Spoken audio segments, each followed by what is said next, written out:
Ever wondered why Filipinos sometimes struggle when communicating with Australians? It's a common hurdle that many of us face.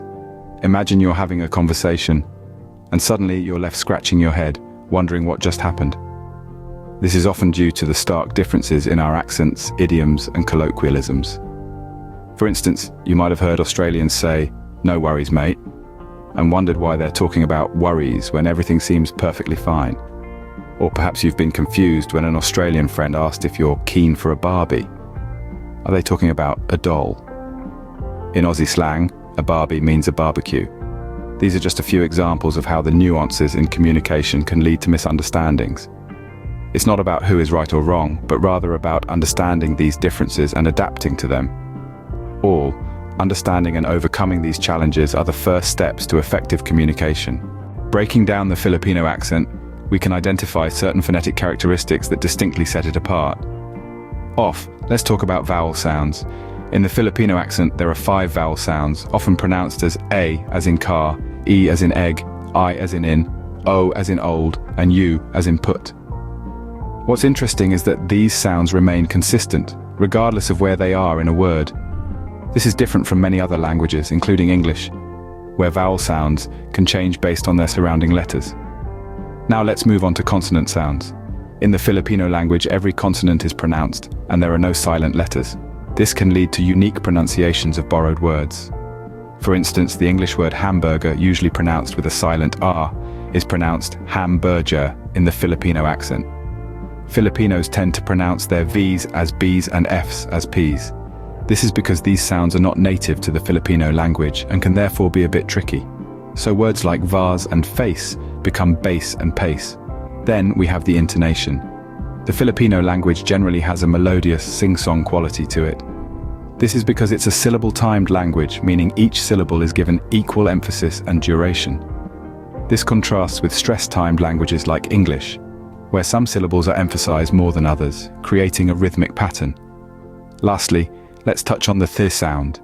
This sound doesn't exist in the Filipino language, so words with th are often pronounced as t or d. Thus, thing becomes ting and that becomes dat. These are just a few of the many intriguing features of the Filipino accent. The way vowels are pronounced consistently, how consonants are never silent, the challenges with V and F sounds, the rhythmic intonation, and the unique interpretation of the th sound all contribute to its distinct charm. Recognizing these features is critical to neutralizing the Filipino accent. Now, let's dissect the Australian accent to understand its unique features. The Australian accent is unique and charming, often recognized worldwide, but what sets it apart? Let's delve into that. One key feature is the vowel sounds. Australians have a distinctive way of pronouncing their vowels, which makes their accent so unique. For instance, the I in fish sounds more like the E in sea. So fish would sound like fish, and the A in cat sounds more like the E in bed, so cat becomes siet. Next up, the consonant sounds. In the Australian accent, the final R in words is often not pronounced unless the next word starts with a vowel. For example, car would be pronounced as car, and far would be pronounced as far. Also, the L at the end of words is often pronounced as a W or O, so bottle would sound like botto.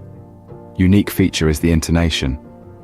Australians often have a rising intonation at the end of their sentences, making it sound like they're asking a question, even when they're not. This is known as the Australian question intonation. For example, I'm going to the shop could sound like I'm going to the shop, also worth noting that Australians often shorten their words. Afternoon becomes arvo, barbecue turns into barbie, and breakfast is often just brekkie. But remember, mastering an accent takes time and practice. It's not just about mimicking the sounds, but understanding the rhythm, the melody, and the nuances. It's about listening to native speakers, repeating after them, and not being afraid to make mistakes. Most importantly, it's about feeling comfortable and confident in your own voice, while adding a touch of the Australian charm. These differences helps in adapting to the Australian accent. So, keep practicing, keep listening, and you'll soon find that the Australian accent is not as daunting as it may seem. Armed with this knowledge, we can now move on to the process of neutralizing the Filipino accent. Let's embark on this step-by-step journey together. Remember, It's all about practice and patience. Step 1. Focus on your vowels. In the Filipino language, vowels are pronounced in a pure and straightforward manner. In English, however, vowels have different variations. Take the letter A, for example. In father, it's pronounced as A, but in cake, it's I. To neutralize your accent, pay close attention to these subtleties and adjust accordingly. 2. Consonants. Now this is where it gets a little tricky. The Filipino language doesn't have certain sounds that are common in English. Take the th sound, for instance. This can be a hard one to master, but don't worry. A good exercise is to stick your tongue out slightly and let the air flow between your tongue and your teeth as you pronounce words like the, that, and with. 3. Intonation. English is a stress-timed language, which means some words or parts of words are emphasized more than others. Filipino, on the other hand, is a syllable-timed language, where each syllable is given equal emphasis. To neutralize your accent, start paying attention to the rhythm of English. Listen to native speakers and try to mimic their intonation. Step 4. Pace. English speakers tend to speak at a slower pace compared to Filipinos. To neutralize your accent, try to slow down your speech. A good tip is to take a short pause after each sentence. This allows you to collect your thoughts and pronounce your words more clearly. 5. Practice with a mirror. This might feel a bit strange at first, but trust me, it helps. Look at your mouth and tongue as you speak. Are they moving in the right way? This visual feedback can really help you to correct your pronunciation. Step 6. Record yourself. With today's technology, it's really easy to record your own voice. Listen to your recordings and note down areas where you can improve. This will give you a better understanding of how you sound to others and where you need to focus your efforts. 7. Engage in conversations. Ultimately, the best way to improve is to practice in real-life situations. Try to engage in conversations with native English speakers as much as possible. Don't be afraid to make mistakes. That's how we learn. And finally, step 8. Be patient and persistent. Neutralizing an accent doesn't happen overnight.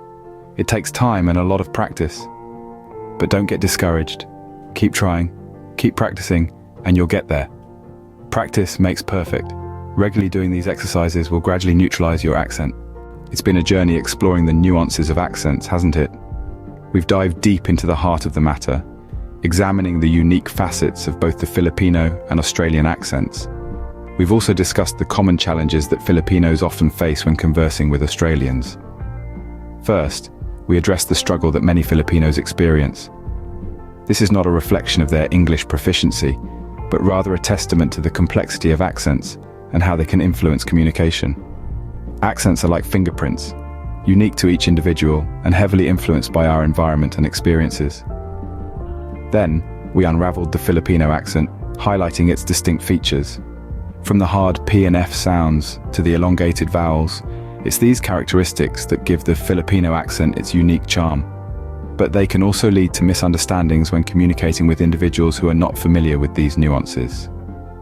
Next, we ventured into the realm of the Australian accent. A unique blend of short vowels, nasal intonations, and a particular rhythm that sets it apart from other English accents. It's these features that can make it difficult for Filipinos to understand Australians and vice versa. Finally, we took a step-by-step approach to neutralizing the Filipino accent. We explored the importance of listening and mimicking, the use of accent neutralization exercises, and the value of patience and practice in this journey. We stressed that neutralizing an accent isn't about losing one's identity, but rather about enhancing communication and understanding. So what's the takeaway from all this? It's simple. Understanding and adapting to different accents is a skill. It's something that can be learnt and improved upon with practice. It's a tool that can help bridge gaps and foster better communication.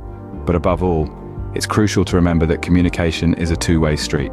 It's not just about making sure you're understood, but also about making the effort to understand others. After all, that's what true communication is all about.